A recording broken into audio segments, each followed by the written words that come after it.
Hello everyone, আজকে প্রায় 15 দিন পরে তোমাদের সাথে আমি শেয়ার করব আমার জন্মদিনে আমরা ঠিক কী কী করেছিলাম। তবে কী কী খাওয়া হয়েছিল, কী কী রান্না হয়েছিল জাস্ট সেটাই দেখাবো। বাকিটা যদি মনে হয় তো পরে দেখাবো, কারণ পরিস্থিতিটা চারিপাশে সেরকমটা নেই, তার জন্য সেভাবে ভিডিও করা হচ্ছিল না।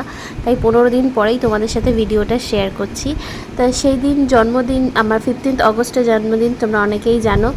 আর সেদিনটা আমার ভীষণই স্পেশাল ছিল, কেন কি এবছর আমার প্রথম বিয়ের পরে প্রথম জন্মদিন। আমার বর আমার সাথে ছিল, আর সে অনেক কিছু অনেকবার অনেক রকমভাবে আমাকে সারপ্রাইজ করেছিল।